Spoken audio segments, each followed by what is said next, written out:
Noriko Matsuura. A corresponding author, Yoji, Takeuchi, and I planned and conducted our current study. The co-authors are doctors working in Osaka Medical Center for cancer and cardiovascular diseases.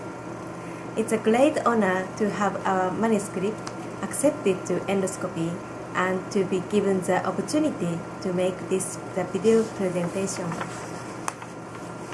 The title of our article is Incomplete Resection Rate of Cold Snare Polypectomy, a prospective single-arm observational study.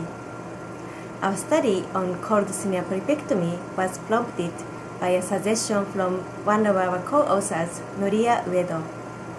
When Noria attended the digestive conference in Australia, he was impressed with the cold snaring technique used for sub-centimeter polyps.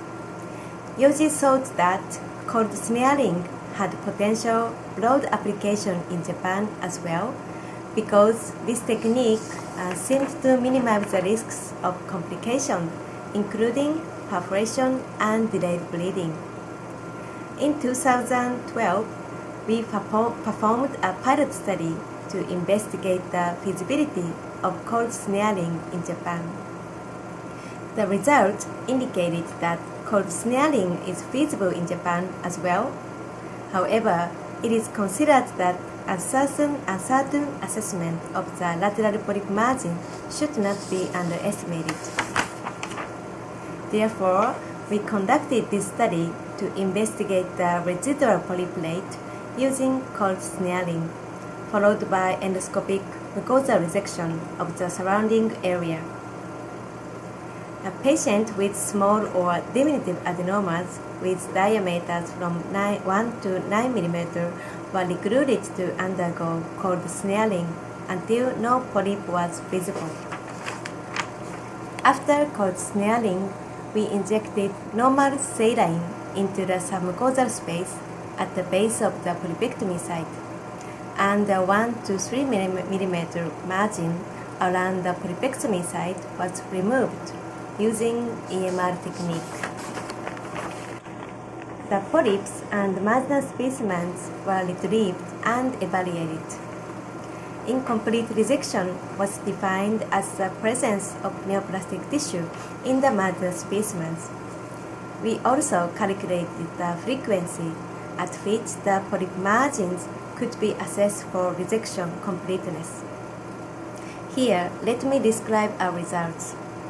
A total of 307 sub-centimeter neoplastic polyps were removed from 120 patients.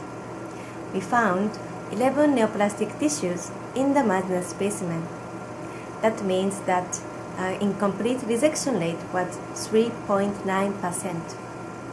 Incomplete resection was not associated with polyp size, location, morphology, or operator experience.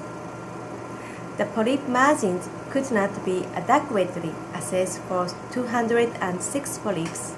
That means 67% of all polyps.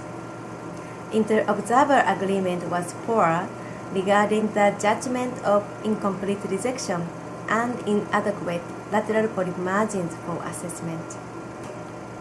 In short, our study revealed that the incomplete resection rate of cold snaring for sub-centimeter polyps was 3.9%, with 1.7 to 6.1% of 95% CI.